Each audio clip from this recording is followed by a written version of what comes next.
Welcome to your excellent शिक्षा YouTube channel. Hindi में बोले तो स्वागत है आपका हमारे यूट्यूब चैनल एक्सलेंट शिक्षा पर। आप लोगों को मालूम है कि हमारी सीरीज चल गई थी यूट्यूब पर केमिस्ट्री 12th को लेकर के। कुछ बच्चों ने हमें वेबसाइट में कुछ क्वेश्चंस किए हैं और वो क्वेश्चन है कि सिलेबस की अपडेट दो सर। तो आप लोग क्रोम ब्राउज़र में जा कर के टाइप करेंगे क्लास 12th। आप टाइप कर सकते हैं भाई क्लास 12th सिलेबस, ठीक है। और उसके सामने आप लिख देना 2024 और 25 लिख लो। उसके बाद आप इसके सामने खाली आपको लिखना है excellentsiksha.com या फिर एक्सलेंट शिक्षा। बस जैसे ही आप इतना लिख लोगे तो आपको हमारा वेबसाइट का लिंक मिल जाएगा। एक्सलेंट शिक्षा, आप ध्यान रखना सही होना चाहिए एक्सलेंट शिक्षा। तो यहाँ पर आपको वेबसाइट का लिंक मिल जाएगा। देखो ये मिल गया आपका। तो इसको आप ओपन करेंगे तो केमिस्ट्री का आपको पूरा का पूरा सिलेबस यहाँ पर मिल जाएगा। और यहाँ पर हमने बहुत सारी इन्फॉर्मेशन यहाँ पे अपलोड की है। अगर आपको यहाँ पे कोई प्रॉब्लम आ रही है, आप कोई भी अदर क्लास का सिलेबस चेक करना चाहते हैं तो सिलेबस अपडेट में जा करके यहाँ से भी देख सकते हैं। यहाँ पे मैंने पूरा का पूरा अपलोड किया है। हमारी टीम ने आपका 9 से लेकर 12 तक का सभी अपलोड कर दिया है। आपका डाउनलोड लिंक भी दे दिया। जैसे कि आपको केमिस्ट्री का चाहिए तो आप केमिस्ट्री पर क्लिक करके केमिस्ट्री का कोर्स देख सकते हैं, ठीक है। कैसा रहेगा? वैसे तो मैंने बहुत सारी चीज़ें आपको इसमें ऑलरेडी यहाँ पर एक्सप्लेन कर रखी हैं, कोर्स में आप एक्सप्लेन कर रखी हैं। आप यूट्यूब चैनल में जा करके भी देख सकते हैं। अगर आपको यूट्यूब में चाहिए तो यूट्यूब में आप कैसे करेंगे, क्लास 12th केमिस्ट्री एक्सलेंट शिक्षा डालना है लास्ट में आपको। अगर आप एक्सलेंट शिक्षा नहीं डालोगे तो अभी नहीं आएगा, क्योंकि चैनल हमने अभी स्टार्ट किया है, वो भी आप लोगों की फरमाइश पर। जब आप इतना डालेंगे तो हमारी आपको टॉप पर ही मिल जाएगी कहीं ना कहीं वीडियो। तो आप यहाँ पर देख सकते हैं, ये हमारी वीडियो आ गई, आप इसको देख सकते हैं। ये आपका टोटल जो है ना, मैंने केमिस्ट्री का सिलेबस यहाँ पर अच्छे से बताया एक्सलेंट शिक्षा पर, ठीक है। अभी तो मैं इसको बंद कर देता हूँ। इसके कमेंट्स में आप अपना और भी क्वेश्चन का आंसर पा सकते हैं। और दूसरी बात, आप यहाँ पर जाकर के कुछ भी देख सकते हैं। साथ ही मैं आप लोगों को ये भी बताऊंगा कि आप लोग है ना, एक प्लेलिस्ट बनाई है मैंने। यहाँ पे चैनल में जाएंगे और चैनल में जाने के बाद आप प्लेलिस्ट में जाएंगे और प्लेलिस्ट में जाकर के आप इस प्लेलिस्ट को, जो केमिस्ट्री की चली है UP board, class 12th chemistry UP board, इसको आप है ना अच्छे से क्या कर लेंगे, सेव कर लेंगे। और जो भी हमारी नई क्लास चलेगी वो आपको यहाँ पर मिल जाएगी, ठीक है। मैंने अभी पहला पार्ट अपलोड कर दिया। अब हम दूसरा पार्ट लेकर के चलते हैं हम लेकर के आपको दूसरे पार्ट की ओर। जो भी आपको नोट्स चाहिए होंगे तो आप हमारी वेबसाइट में आकर के, क्लास 12th में आकर के, केमिस्ट्री में आकर के यहाँ से देख सकते हैं। बाकी मैंने एक एक टॉपिक को अच्छे से वीडियो में कवर किया है। यहाँ पर मैंने सब चीज़ें बताई हैं आपको, सारी चीज़ें विलियन जो भी चैप्टर्स हैं सबके नोट्स मिल जाएंगे, आप उनको अच्छे से देख सकते हैं। कोई भी क्वेश्चन रहता है तो आप यहाँ पर आस्क क्वेश्चन में जाकर पूछ सकते हैं। तो चलते हैं अपने टॉपिक्स की तरफ, वीडियो की तरफ, जो हमें आज कवर करवाना है, ठीक है। तो हम आ गए अपने टॉपिक की तरफ। वो देखते हैं अभी। आज का हमारा जो है ना वो पार्ट दूसरा है। मैंने आप लोगों को पहले ही पार्ट 1 में बहुत सारी चीज़ें बहुत ही इंपॉर्टेंट करवा दी हैं। आज का जो हमारा पार्ट है वो भी आप लोगों के लिए बहुत ही ज़्यादा इम्पोर्टेंट है, ठीक है। और इसमें जितने भी आपके टॉपिक्स हैं वो सारे के सारे आपको पहले ही मैं बता देता हूँ। ये सारे टॉपिक्स आपके न्यूमेरिकल आपका लेकर के आएंगे, ठीक है। जैसे हमारे पास कुछ तो यहाँ पे डेफिनेशन आ जाएगी न्यूमेरिकल, इनसे भी बनेगा। नॉर्मलता की परिभाषा जानेंगे, मोलरता की परिभाषा जानेंगे, मोललता क्या होती है ये भी जानेंगे, फॉर्मलता भी जानेंगे। जैसे ये देखते हैं ना फॉर्मलता, ये टॉपिक्स हमारे 12th क्लास में नहीं मिलेगा आपको, लेकिन ये फिर भी बहुत ज़्यादा इंपॉर्टेंट है। कंपटीशन में जाओगे तो फॉर्मलता आपको मालूम होनी चाहिए। एक अच्छा टॉपिक है मोल प्रभाज, इसके ऊपर बहुत अच्छे अच्छे न्यूमेरिकल आपको देखने को मिल जाएंगे। एक यहाँ पर पार्ट्स पर मिलियन भी बहुत अच्छा टॉपिक्स है, और इस टॉपिक को आप ज़्यादातर मेडिसिन में यूज़ करते हैं। पार्ट्स पर मिलियन यानी मिलियंस में आपके पार्ट्स काउंट होते हैं। और नॉर्मलता और मोलरता की समीकरण, ये आपके न्यूमेरिकल में बहुत ज़्यादा हेल्प करेगी। उसके बाद है हमारा विलेयता की परिभाषा, ये भी हम यहाँ पर टॉपिक देखेंगे। तो ये जितने भी 8 के 8 टॉपिक हैं हम इनको अच्छे से यहाँ पर आज कवर करेंगे। ये आप लोगों के लिए इम्पोर्टेंट है और आप लोग वीडियो को बिल्कुल भी स्किप ना करें, शुरू से लेकर लास्ट तक देखें। वीडियो थोड़ा सा लंबा हो सकता है, लेंथी हो सकता है, आप लोग बिल्कुल भी माइंड ना करें।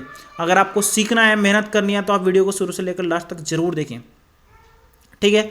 तो हम चलते हैं बस बिना टाइम गंवाए और हम लेकर के चलते हैं आप लोगों को नॉर्मलता की परिभाषा की ओर।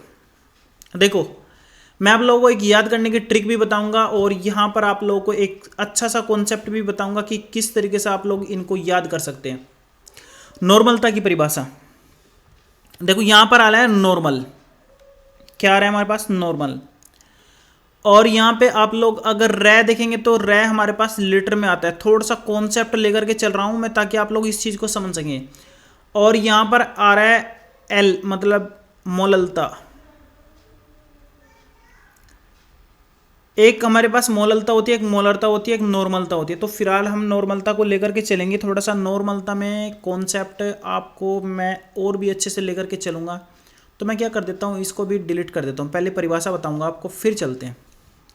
नॉर्मलता का मतलब होता है 1 लीटर विलियन में, किसमें, 1 लीटर विलियन में विलय के ग्राम तुल्यांकों की संख्या। यहां पर बहुत अच्छा पॉइंट लगेगा आपका, किसकी बात कर रहे हैं, विलय की। और उसके हम यहां पर क्या चेक करेंगे, ग्राम तुल्यांक, ग्राम तुल्यांकों की संख्या।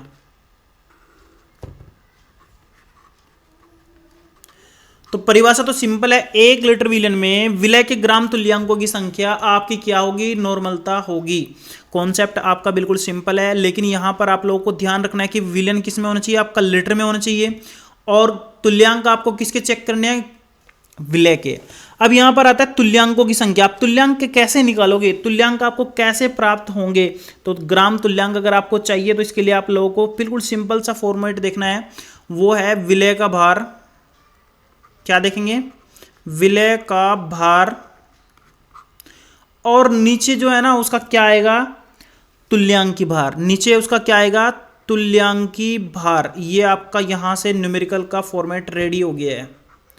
अगर आपको कोई पूछ ले, अगर आपको कोई पूछ ले कि तुल्यांकी संख्या, तुल्यांकी भार क्या होता है, तो आप लोग क्या कहोगे, विलय का भार, जो आप उसमें घोल रहे हैं उसका भार, और नीचे आपका क्या जाएगा यहाँ पर, तुल्यांकी भार। अब आपका फिर से यहाँ पर टर्म बन रहा है, तुल्यांकी भार आपका क्या होता है। तुल्यांकी भार आपको मैं बता दूं, जो भी हमारे पास पदार्थ आप यूज कर रहे हैं, ठीक है, उस पदार्थ का भार, ठीक है, और नीचे उसकी क्या आ जाएगी, संयोजकता जाएगी। क्या आ जाएगी, संयोजकता।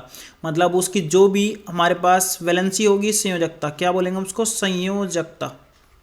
ठीक है, तो यहां पर देखो आपके 3-4 टर्म्स आ गए हैं और आप लोगों को कन्फ्यूजन भी हो गई है। आप लोग पहले तो आती है हमारे पास 12th की क्लास के जो बहुत ज़्यादा अगर मतलब क्वेश्चन आता है आपका, वो आएगा नॉर्मलता की परिभाषा बताइए। तो आप लोग क्या बोलेंगे, 1 लीटर विलियन में विलय के ग्राम तुल्यांकों की संख्या नॉर्मलता कहलाती है। आप लोग यहां पर देख सकते हैं, 1 लीटर विलियन में विलय के ग्राम तुल्यांकों की संख्या नॉर्मलता कहलाती है। अब आपका क्वेश्चन आता है कि न्यूमेरिकल भी आ सकता है, कुछ भी आ सकता है, तो तुल्यांकों की संख्या क्या होगी आपकी, तुल्यांकों की संख्या होती है विलय का भार, तुल्यांकी भार।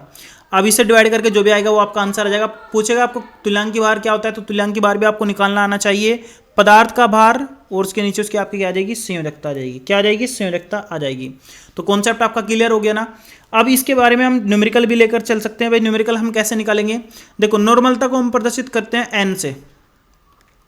तो नॉर्मलता हमारी क्या होगी, विलय के ग्राम तुल्यांकों की संख्या, हम ऊपर क्या लिखेंगे, विलय के ग्राम तुल्यांकों की संख्या, ठीक है, तुल्यांकों की संख्या। नीचे हमारे पास क्या आ जाएगा, विलय का कुल आयतन, किस चीज में होना चाहिए, लीटर में, यानी हम यहां पर लिख देंगे कुल आयतन, और वो भी किस चीज में, लीटर में। तो ये आपका नॉर्मलता निकल जाएगी। तो अच्छे से समझ आ गया ना। अगर आपको नहीं समझ में आया, कोई क्वेश्चन रह जाता है, तो आप कमेंट्स में पूछ सकते हैं। अब थोड़ा सा आगे चलते हैं। तो अगला टॉपिक है हमारे पास मोलरता। देखो यहां पर आपका मोलरता आ रहा है। मैंने फिर आपको बताया कि अगर आपका रे आ रहा है, मतलब यहां पर भी देखो आपको मैंने बताया था, अभी सबसे पहले उसी के बारे में डिस्कस कर रहा था। रे मतलब लीटर, आप लीटर में काउंट करेंगे। मोलरता ये भी आपकी किस में कवर होगी, लीटर, मतलब लीटर में काउंट होगी। देखो मैं आपको बताऊंगा कि मोलरता क्या होता है। मोलरता में आपका यहां पर आ रहा है एक अच्छा सा पॉइंट आ रहा है, वो है आपका मोल। क्या आ रहा है, मोल, ठीक है। और यहां पर आ रहा है फिर मोलरता, यानी किसमें चेक करेंगे, मैंने फिर बताया आपको, लीटर में। तो यहां पर आपका सिंपल सा परिभाषा बन गई है कि 1 लीटर विलियन में विलय के मोलों की संख्या, किसके मोलों की संख्या, विलय के मोलों की संख्या, कि विलय के कितने मोल उस 1 लीटर में उपस्थित हैं, उसको हम क्या बोलेंगे, मोलरता बोलेंगे। तो परिभाषा आपकी सिंपल बन जाएगी, 1 लीटर विलयन में उपस्थित विलय के मोलों की संख्या उस विलयन की मोलरता कहलाती है। और इस चीज को हम किससे प्रदर्शित करेंगे, एम से प्रदर्शित करेंगे। और अगर आपको मोलरता निकालना पड़ जाए तो आप कैसे निकालेंगे, एम बराबर आप लिखेंगे ऊपर विलय के मोलों की संख्या, क्या लिखेंगे, विलय के मोलों की संख्या, मोलों की संख्या, और नीचे आपका क्या आ जाएगा, नीचे आपका आ जाएगा आयतन, किस चीज में आएगा, आयतन आपका लीटर में।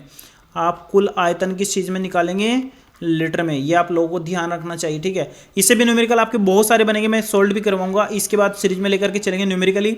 अब थोड़ा आगे चलते हैं, मोललता। मैंने आपको यहाँ पर सबसे पहले ही बताया था मोललता, ले आ रहा है ना, तो ले का मतलब किलो, किलोग्राम, मतलब यहाँ पर आप किस चीज में काउंट करेंगे, किलोग्राम में काउंट करेंगे।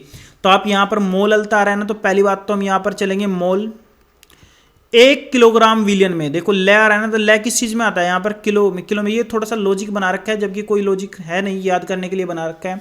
तो आप क्या करेंगे, 1 किलोग्राम विलियन में विलय के मोलों की संख्या, किसके, विलय के मोलों की संख्या, ये आपकी क्या हो जाएगी, मोललता हो जाएगी। परिभाषा बिल्कुल सिंपल है, आप लोग आराम से याद कर सकते हैं कि 1 किलोग्राम विलायक आएगा यहाँ पर, ये भी आप लोग ध्यान रखना, ये आपका रहेगा ऊपर वाले में आयतन, यानी मतलब लीटर, मतलब किसका रहेगा, विलियन का, लेकिन यहाँ पे विलायक आएगा, यहाँ पर क्या आएगा, विलायक, मतलब जिसमें आप उसको घोल रहे हैं।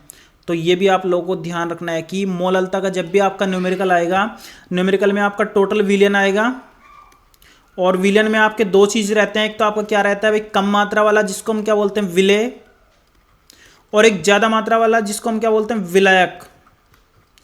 इसको अगर आप 1 किलोग्राम कर दें, कितना कर दे, 1 किलोग्राम कर दे, तो जितने भी इसके मोल होंगे, अभी मैं मोल की परिभाषा भी क्लियर कर देता हूं, जितने भी इसके मोल होंगे किसके अंदर, 1 किलोग्राम के अंदर, तो वही आपकी इसकी क्या होगी, वही होगी इसकी मोललता, वही क्या होगी इसकी मोललता। क्लियर हो गया ना। अब थोड़ा सा मैं आप लोगों को एक छोटा सा कॉन्सेप्ट यहां पर बता देता हूं कि मोल क्या होते हैं। अभी आपके दिमाग में बार बार आना चाहिए, आना भी चाहिए, अगर आपने 11th में नहीं पढ़ा है तो आपको पता होना चाहिए कि मोल क्या होता है, मोल, ठीक है। थोड़ा सा मैं इसको मोटा कर देता हूं। तो मोल का मतलब होता है कि विलय का भार, किसका भार, जिसके भी आपको मोल निकालने हैं, विलय का क्या निकालेंगे, पहले भार उसका निकल जाएगा, जैसे मैं अभी आपको बताऊंगा न्यूमेरिकल में कैसे कैसे भार निकलता है। और फिर उसको क्या करना है, आपको डिवाइड करना है, किससे, किससे, मोलर द्रव्यमान से, किससे निकालना है, मोलर द्रव्यमान से। इसका भी बहुत मतलब आपको देखने को मिल जाएगा, मोलर द्रव्यमान, सॉरी मोलर द्रव्यमान, मैं पहले इसको मिटा देता हूं, क्या होगा, मोलर द्रव्यमान, ठीक है। तो मोल अगर आपको किसी भी चीज के निकालने हैं तो विलय का भार बटे मोलर द्रव्यमान, इसके ऊपर बहुत सारे आपको न्यूमेरिकल देखने को मिलेंगे। अभी तो ज्यादा हम डिस्कस नहीं करेंगे, जब न्यूमेरिकल आएंगे तो ये कॉन्सेप्ट आपको मैं याद दिलाऊंगा और आप हमारे साथ में इसको कवर करेंगे, ठीक है। जब भी मोल निकालने हो तो आप लोग इस चीज को ध्यान रखना कि कैसे कैसे निकलेंगे, ठीक है। अब मोललता भी आपकी समझ में आएगी, एक बार मैं रिपीट कर देता हूं, थोड़ा सा आपको समझ में आ जानी चाहिए।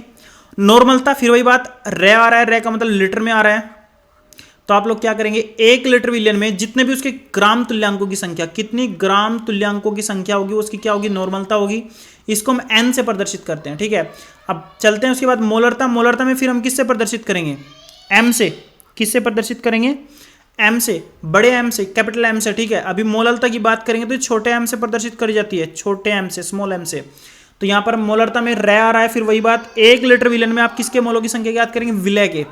मोललता में आपका ध्यान रखना कि किलोग्राम में काउंट होगा, लेकिन उसका एक छोटा सा कॉन्सेप्ट आपको याद रखना है कि वो विलायक का होगा, टोटल विलियन का नहीं होगा, विलायक का होगा, ठीक है। आगे चलते हैं, आगे है हमारे पास फॉर्मलता।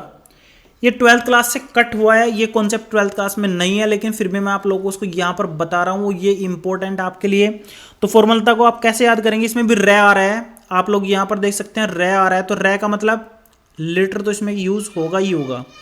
तो हम क्या बोलेंगे, 1 लीटर विलियन में उपस्थित सूत्र द्रव्यमानों की संख्या, क्या होगा, सूत्र द्रव्यमानों की संख्या, वो आपकी क्या होगी, फॉर्मलता होगी। अभी सूत्र द्रव्यमान आप लोगों को पता होना चाहिए, अगर मेरे पास कोई भी एक फॉर्मूला है, जैसे मैं बोलूं C2H2, तो यहां पर C का आप लोगों को पता होना चाहिए भाई, C2H2 का जो द्रव्यमान सूत्र होगा, यानी सूत्र का द्रव्यमान आपको कुछ और नहीं काउंट करना है, इसका डायरेक्ट मान निकालना है। जैसे H का 1 गुना 1 यानी 2 हो जाएगा, और C का 6 गुना 2 कितना हो जाएगा 12, तो इसका सूत्र द्रव्यमान कितना जाएगा आपका 14 हो जाएगा। तो ऐसे हम इसको काउंट करेंगे। तो सूत्र द्रव्यमानों की संख्या किसके अंदर, 1 लीटर विलियन के अंदर, तो वो आपकी क्या होगी, फॉर्मलता होगी। इसको हम ऐप से प्रदर्शित करते हैं। ये काउंट नहीं होगी, मतलब आएगी नहीं मतलब कहीं भी, लेकिन आपको न्यूमेरिकल में इसको देखने को मिल जाती है, मतलब आपको इसके ऊपर न्यूमेरिकल देखने को मिल जाएंगे। तो ये भी आपको ध्यान रहना चाहिए। आपको फिर बता रहा हूं 1 लीटर, क्योंकि रे आ रहा है 1 लीटर विलियन में फॉर्मूला, फॉर्मलता मतलब फॉर्मूला, यानी फॉर्मूला मतलब सूत्र, सूत्र द्रव्यमानों की संख्या। किसकी बात करेंगे, सूत्र द्रव्यमानों की संख्या, वो आपकी क्या होगी, फॉर्मलता होगी। क्लियर हो गया। अब थोड़ा आगे चलते हैं अब आगे चलते हैं मोल प्रभाज की तरफ। ये बहुत अच्छा कॉन्सेप्ट है मोल प्रभाज। देखो मोल प्रभाज, एक तो चीज है कि मोल आपको निकालना ही पड़ेगा, और प्रभाज मतलब आप किसका अनुपात निकालेंगे। अब मेरी बात सुनो, मान लो आपके पास एक कोई बर्तन है, बर्तन मतलब कोई बीकर है, इंग्लिश केमिस्ट्री में बोले तो बीकर है। इसके अंदर हमारे पास एक पदार्थ ए है और एक पदार्थ इसके अंदर आपका क्या है, बी है। क्लियर। अब हमारे पास है ना, देखो अगर हम मोल निकालेंगे तो इसके मोल निकालने पड़ेंगे। इसका मोल हमारे पास, पहले वाले के मोल नंबर ऑफ मोल्स, मोल्स को हम एन से प्रदर्शित करते हैं, छोटे एन से। किससे प्रदर्शित करते हैं, छोटे एन से। या फिर हम इसको किससे भी प्रदर्शित कर सकते हैं भाई, देखो अगर मुझे ए के मोल लिखने हैं तो मैं ऐसे करके लिख दूंगा नंबर ऑफ ए, मतलब मोल्स ए के। कभी कभी हम यहाँ पर ब्रैकेट भी लगा देते हैं, थोड़ा सा और अंडरस्टैंडिंग हो जाती है कि मतलब इसका मतलब क्या हुआ कि मोल किसके, ए के। इस तरह भी हम इसको लिख सकते हैं। अगर हमें बी के मोल लिखने हैं तो हम कैसे लिखेंगे कि हमें बी के मोल हम ऐसे भी लिख सकते हैं और ऐसे भी हम लिख सकते हैं। थोड़ा सा अंडरस्टैंडिंग के लिए हम ऐसे करके लिख देते हैं। ये तो बात क्लियर हो गई। अब जो हमारे पास विलियन था, टोटल विलियन, ये हमारे पास टोटल क्या था भाई, विलियन था। इस विलियन के अंदर हमारे पास कितने पदार्थ थे भाई, ए था और था दूसरा कौन सा, बी। अब मुझे क्या करना है, कुल मोल निकालना है। किसका, टोटल विलियन का कुल मोल। कुल मोल हमारे पास कितने आ जाएंगे, तो मैं यहां पर अगर लिख दूं, मतलब मैं यहां पर लिख दूं कुल मोल, कुल मोल, तो कुल मोल हमारे पास कैसे निकल जाएंगे भाई, नंबर ऑफ ए के मोल और नंबर ऑफ बी के मोल। ये तो बात क्लियर हो गई। अब मुझे क्या बोला गया कि मोल प्रभाज, अगर मैं किसी का भी मोल प्रभाज निकालूंगा तो ऊपर मुझे क्या रखना है, उसका मोल, और नीचे मुझे क्या रखना है, दूसरे का मोल। मोल प्रभाज को हमेशा हम किससे प्रदर्शित करेंगे, एक्स से प्रदर्शित करेंगे। जैसे अगर मैं कहूं कि एक्स ए, तो इसका मतलब क्या हुआ, इसका मतलब हुआ ए का मोल प्रभाज। सिंपल क्या बोल सकते हैं हम, ए का मोल प्रभाज। ठीक है, क्लियर हो गया। अगर मैं इसी तरह बी बोलूं, बी का मोल प्रभाज, तो मैं एक्स बी बोलूंगा तो ये मेरे पास क्या आ जाएगा, बी का मोल प्रभाज। देखो कॉन्सेप्ट आपको आना चाहिए, अगर कॉन्सेप्ट नहीं आएगा तो आपको न्यूमेरिकल में बहुत ज़्यादा प्रॉब्लम फेस करनी पड़ेगी। मैंने पहले ही बताया आपको, अगर आपके पास कोई एक विलियन है, विलियन के अंदर आपका एक घटक ए है, दूसरा घटक आपका बी है। अगर आपको ए के मोल प्रदर्शित करने पड़ेंगे तो आप नंबर और फिर ब्रैकेट, फिर उसके बाद ए प्रदर्शित करेंगे। इसको शॉर्ट में ऐसे भी लिख सकते हैं, ऐसे भी लिख सकते हैं, कोई प्रॉब्लम नहीं है। ठीक है, इसी तरह बी का हमें ऐसे प्रदर्शित करेंगे तो हमें क्या करना पड़ेगा, कुल मोल निकालना पड़ेगा। कुल मोल कैसे निकलेगा, number of A number of B. सोचो अगर हमारे पास सी होता तो हम यहाँ पे नंबर ऑफ सी भी कर देते, डी होता तो नंबर ऑफ हम क्या करते हैं यहाँ पे डी भी करते, और इसी तरह हम बहुत सारा कर सकते थे। अब हमें अगर किसका निकालना है, किसी का मोल प्रभाज निकालना है, एक्स ए से हम उसको प्रदर्शित करेंगे, एक्स बी से हम उसको प्रदर्शित करेंगे, ए बी सी, इसी तरह सी डी हो सकते हैं। अब मोल प्रभाज क्या होगा, देखो अगर आपको निकालना है एक्स ए, तो एक्स ए निकालने के लिए उसका मोल जिसका निकाल रहे हैं, ठीक है, और नीचे टोटल कुल मोल, नीचे हमारे पास क्या आ जाएगा, कुल मोल। तो ये हमारे पास क्या निकल जाएगा, उसका मोल प्रभाज निकल जाएगा। इसी तरह अगर मैं बी का निकालना चाहता हूं तो मैं कैसे निकालूंगा, एक्स बी हमारे पास क्या आ जाएगा, नंबर ऑफ बी, किसके मोल, बी के मोल, और नीचे हमारे पास कुल मोल आ जाएगा, कुल मोल। ठीक है, अब मेरी बात सुनो, यहां पर एक कॉन्सेप्ट बनता है, वो कॉन्सेप्ट बहुत अच्छा है और आपको याद भी रखना चाहिए। वो क्या है कि अगर हम कुल मोल प्रभाज निकालेंगे, यानी क्या निकालेंगे, एक्स ए प्लस मैं क्या निकाल दूं, एक्स बी निकालूंगा तो उसका मान एक आएगा। निकाल के देख लो, क्योंकि देखो हर तो दोनों का समान है। आप इसको जोड़ेंगे और इसको जोड़ेंगे तो दोनों एक इक्वल आ जाएगा ना, number of A number of B. ये तो हमारे पास कुल मोल आ ही गया है, तो टोटल हमारे पास कितना आ जाएगा, 1 आ जाएगा। ये भी आपको याद रखना है कि कुल मोल प्रभाज का मान हमेशा कितना आएगा, आपका 1 ही आएगा। तो कॉन्सेप्ट क्लियर हो गया ना। तो कॉन्सेप्ट सिंपल है, बहुत ज़्यादा सिंपल है। आपको क्या करना है, टोटल आपको मोल निकाल करके नीचे रखने हैं और जिसका मोल प्रभाज निकालना है उसका मोल हमको क्या रखना है, ऊपर रखना है। ठीक है, इसके ऊपर बहुत सारे क्वेश्चन आएंगे और अगर आपको नहीं समझ आया तो आप कमेंट्स में पूछना और वीडियो को आप पॉज करके या रिटर्न करके वापस देख सकते हैं। आपको बस इतना ध्यान रखना है, क्या ध्यान रखना है कि आपको ऊपर तो उसके मोल रखने हैं और नीचे आपको कुल मोल रखने हैं। कुल मोल आप दोनों या तीनों जो जितने भी उसके घटक होंगे उनको जोड़ करके नीचे रख सकते हैं। ठीक है, इसमें बस यही आपको याद रखना है कि कुल मोलों का जो कुल मोल प्रभाज का जो मान होता है वो कितना होता है, हमेशा 1 होता है। ठीक है, अब थोड़ा आगे चलते हैं पार्ट्स पर मिलियन की तरफ। इसको हम शॉर्ट में ppm भी बोलते हैं। क्या बोलते हैं, ppm। इतना याद रखना, अगर आपको बोला गया कि ppm का मतलब क्या होता है, पार्ट्स पर मिलियन होता है। क्या होता है, पार्ट्स पर मिलियन होता है। ठीक है, अब देखो इसको हम बहुत सिंपल तरीके से आपको समझाएंगे। देखो पार्ट्स पर मिलियन, यहां भी रे आ रहा है तो इसका मतलब लीटर की तो बात आपको चलेगी ही चलेगी। तो यहां पर देखो उसकी परिभाषा क्या बनेगी, 1 लीटर विलियन में, 1 लीटर विलियन में। ठीक है, 1 लीटर विलियन में किसको बोलते हैं, विलय को बोलते हैं। किसको बोलते हैं, विलय के। ठीक है, मिलीग्रामों की संख्या, किसकी संख्या, मिलीग्रामों की संख्या। देखो बहुत सिंपल तरीके से बता रहा हूं आप लोगों को। आपकी क्या होगी, वो होगी पार्ट्स पर मिलियन। फिर से बता रहा हूं, पार्ट्स पर मिलियन को हम कभी कभी शॉर्ट्स में 10 की पावर 6 में भी बता देते हैं। 10 की पावर 6 में मिलीग्रामों की संख्या या ग्रामों की संख्या। ठीक है, ये भी अभी आपको बताऊंगा कि किस तरीके से आ रहा है। तो यहां पर तो अभी सिंपल सी बात है, 1 लीटर विलियन में विलय के मिलीग्रामों की संख्या, 1 लीटर विलियन में विलय के मिलीग्रामों की संख्या पार्ट्स पर मिलियन कहलाता है। पार्ट्स पर मिलियन कहलाता है। ठीक है, अभी आप लोगों को इसका अगर फॉर्मूला निकालना पड़ जाए तो देखो सिंपल सा है, ppm तो इसका मान आ गया, पार्ट्स पर मिलियन। ऊपर आप क्या करोगे, विलय के ग्रामों की संख्या आप किस चीज में लिखेंगे, विलय का जो भी मिलीग्राम में होगा, किस में होगा, मिलीग्राम में। ठीक है, नीचे आप क्या करोगे, नीचे आप किस चीज में रखोगे, आयतन। मैंने आप लोगों को बताया पार्ट्स पर मिलियन यानी रे आ रहा है तो आयतन आप किस चीज में रखोगे, लीटर में रखोगे। थोड़ा सा अंडरस्टैंडिंग आपकी अच्छी रह जाएगी। तो यहाँ पर मैं इसको इरेज कर देता हूँ क्योंकि इसके तो हमें जरूरत ही नहीं है। तो यहाँ पर सिंपल फॉर्मूला बन गया आपका। क्या फॉर्मूला बन गया है, बिल्कुल सिंपल फॉर्मूला बन गया है। ppm मतलब विलय का किस में, मिलीग्राम में, और आयतन किस चीज़ में, लीटर में। तो ये भी आप लोगों को बिल्कुल सिंपल तरीके से याद हो जाना चाहिए। 1 लीटर विलियन में विलय के मिलीग्रामों की संख्या आपकी पार्ट्स पर मिलियन कहलाती है, सांद्रता कहलाती है। अब थोड़ा आगे चलते हैं। अगला पॉइंट है हमारे पास नॉर्मलता समीकरण और मोलरता समीकरण। ये भी आपका बहुत ही ज़्यादा इंपॉर्टेंट है। इसमें आपका क्या संबंध हो सकता है वो भी आप लोगों को यहीं पर बताऊंगा कि कैसे कैसे हम इसको निकाल भी सकते हैं। देखो अगर हम नॉर्मलता देखेंगे तो नॉर्मलता को हम किससे प्रदर्शित करते, एन से, और मोलरता को हम किससे प्रदर्शित करते, बड़े एम से। और मोललता मतलब छोटा एम, और नंबर ऑफ मोल्स एन। और ये किसी का भी हो सकता है, ए का भी हो सकता है, बी का भी हो सकता है। ये भी आप लोगों को थोड़ा सा ध्यान रखना चाहिए। तो मोल्स है, मोल्स को हम थोड़ा अलग कर देते हैं।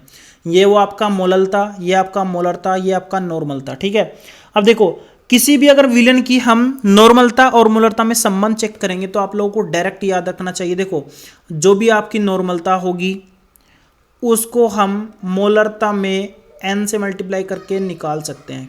किससे मल्टीप्लाई कर सकते, निकाल सकते हैं, एन से। तो आपका यहां पर मैं लिख भी देता हूं कि नॉर्मलता जो आपकी रहेगी, नॉर्मलता जो आपकी रहेगी वो हमेशा मोलरता और गुणा एन। एन मतलब मोल, मतलब जहां पे सॉरी एन मतलब अक्षारकता होता है, अक्षारकता, ये सॉरी गलती बोल दिया मैंने, अक्षारकता या फिर अम्लता। जो भी पदार्थ रहेगा उसकी या तो रहेगी अक्षारकता या फिर क्या रहेगी, उसकी अम्लता रहेगी। ये भी हमारे पास एक छोटा सा कॉन्सेप्ट है, ये न्यूमेरिकल में होगा। और इसके लिए कौन कौन से पदार्थ की कितनी कितनी अक्षारकता होती है वो भी मैं आप लोगों को बताऊंगा। जैसे हमारे पास है ना HCl की निकालनी पड़ जाए तो HCl की अक्षारकता N कितनी होती है, 1 होती है।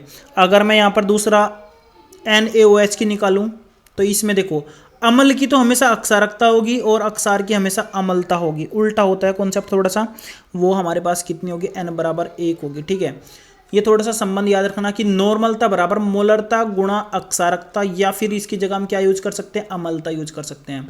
अब थोड़ा सा नॉर्मलता और मोलरता की समीकरण भी देख लेते हैं। समीकरण में देखो, अगर हमारे पास कोई एक विलयन है, हमने उसका थोड़ा सा पदार्थ या अप डाउन किया है, तो नॉर्मलता और मोलरता में क्या क्या मतलब समीकरण बन सकती है। और यहाँ पर मोलरता की m1 v1 बराबर m2 v2 रहेगा। देखो ये कॉन्सेप्ट थोड़ा सा अलग था, मैंने आप लोगों को ये पहले ही बता दिया, थोड़ा सा अच्छा भी है समझने के लिए कि आप लोगों को पता होना चाहिए कि नॉर्मलता और मोलरता में क्या संबंध होता है। नॉर्मलता बराबर होता है मोलरता गुणा अक्षारकता या फिर अम्लता।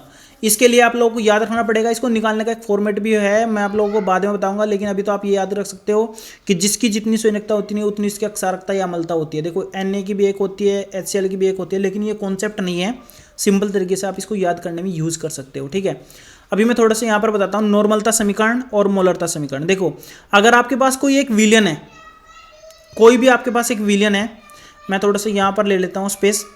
मान लो मेरे पास कोई एक विलयन है, इसका मेरे पास आयतन पहले 1 था और नॉर्मलता कितनी थी, n थी।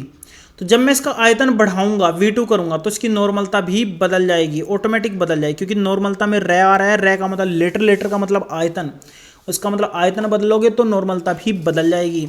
लेकिन इनमें फिर भी एक संबंध होता है कि n गुणा v, मतलब नॉर्मलता गुणा आयतन जो भी आपका रहेगा वो हमेशा क्या रहेगा, सेम रहेगा, चाहे आप n1 यूज़ करो चाहे आप n2 यूज़ करो, लेकिन आपका एक फिक्स मान रहेगा, वो आपको फिक्स ही रखना है। इससे आप बहुत सारे मतलब न्यूमेरिकल सोल्व कर पाओगे। इसी तरह हमारे पास नॉर्मलता के साथ में मोलरता का कॉन्सेप्ट है।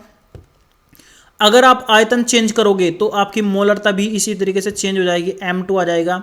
तो आप लोग ये भी ध्यान रखना कि आपका m1 इंटू v1 और ये आपका दोनों सेम रहेगा, ये भी आपका न्यूमेरिकल में आएगा। मैं आपको न्यूमेरिकल इसके ऊपर बहुत सारे करवाऊंगा, आप लोग उसको भी ध्यान से देखना। ठीक है, अब थोड़ा सा एक और कॉन्सेप्ट है हमारे पास, विलेयता की परिभाषा। विलेयता बहुत सिंपल है, आप लोग इसको भी एक बार देख लेते हैं।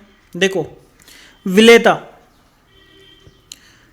अगर मेरे पास ये एक बीकर है, इसके अंदर मैंने पानी डाल दिया, देखो पानी के बाद मैंने इसके अंदर चीनी मिलानी स्टार्ट की। चीनी मिलाने के बाद मैं क्या करूंगा, इसके अंदर चीनी डालता रहूंगा और इसके अंदर एक ऐसी लिमिट आ जाएगी कि इसके अंदर पदार्थ घुलना बंद हो जाएगा, उसको बोलते हैं हम संतृप्त विलयन। अगर मैं इसको गर्म कर दूँ तो गर्म करने के बाद जो पानी के जो कण थे वो थोड़ा नज़दीक थे, गर्म करने के बाद उनकी स्थिति कैसी हो जाएगी, दूर दूर हो जाएगी और कुछ भाप बन के उड़ने लग जाएंगे। ठीक है, तो स्पेस बन जाएगी, तो इसका मतलब और ज़्यादा हम चीनी इसके अंदर क्या कर सकते हैं, घोल सकते हैं। तो इसका मतलब किसी स्थिर तापमान पर हम विलेयता की परिभाषा निकालेंगे, क्योंकि टेम्परेचर अगर फिक्स रहेगा तो ये जो कण हैं ये आपके फिक्स रहेंगे। तो यहाँ पर क्या परिभाषा बनती है कि स्थिर ताप पर, फिक्स टेम्परेचर पर, स्थिर ताप पर संतृप्त विलयन बनाने के लिए, संतृप्त विलयन मतलब जिसके बाद आप घोल नहीं सकते, 100 ग्राम विलायक में, किसमें, 100 ग्राम विलायक में पदार्थ के ग्रामों की संख्या जितनी अधिक घोली जा सकती है, मतलब जो भी हम इसके अंदर 100 ग्राम विलायक में जो भी हम पदार्थ यानी विलायक घोल रहे हैं, जितनी भी हम इसकी मैक्सिमम क्वालिटी मतलब मैक्सिमम क्वांटिटी हम इसके अंदर घोल सकते हैं, उसको हम उस पदार्थ की क्या बोलेंगे, विलेयता बोलेंगे।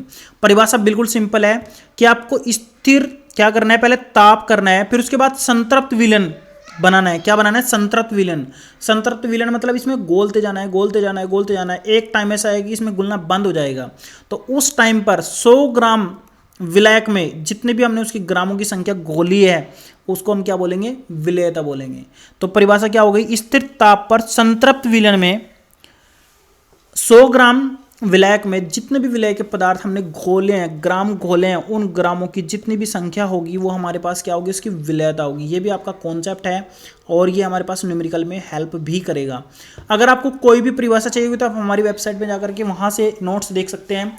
बाकी आज के लिए सिर्फ इतना ही करते हैं, और क्योंकि वीडियो बहुत ज़्यादा लेंथी हो गई है, आप लोग इसको आराम से देखें। और अगर आपको कोई भी चीज़ समझ में नहीं आई है तो आप हमारी वेबसाइट पर भी जाकर के पूछ सकते हैं और यहाँ पर कमेंट्स में भी पूछ सकते हैं। आज के लिए सिर्फ इतना ही। Thanks for watching. और हाँ, मैं आप लोगों को एक चीज़ और फिर से बता देता हूँ, अगर आपने ये प्लेलिस्ट सेव नहीं किया है तो आप इसको सेव कर लीजिए। जो भी हमारी नई वीडियो आपको मिलेगी तो आप यहाँ पर एक्सेलेंट शिक्षा यूट्यूब चैनल पर जाकर के सर्च करके आप प्लेलिस्ट में जा करके आराम से देख सकते हैं। ये आप लोगों के लिए बहुत ज़्यादा हेल्पफुल रहेगी और इसमें आप लोगों को सारी की सारी इन्फॉर्मेशन आपको मिल जाएगी, ठीक है। जो भी रहेगी आप लोग यहाँ से देख सकते हैं। वी फुल प्लेलिस्ट में आपका कौन सा भी आपको चाहिए। अभी 2 वीडियो अपलोड किए हैं, एक तो सिलेबस के लिए, दूसरी फर्स्ट पार्ट के लिए। आज मैंने अभी तीसरी आपको पढ़ाई है, अभी ये भी आपकी जल्द ही अपलोड हो जाएगी। ओके, चलते हैं, मिलते हैं नेक्स्ट वीडियो में। आज के लिए सिर्फ इतना ही। Thank you.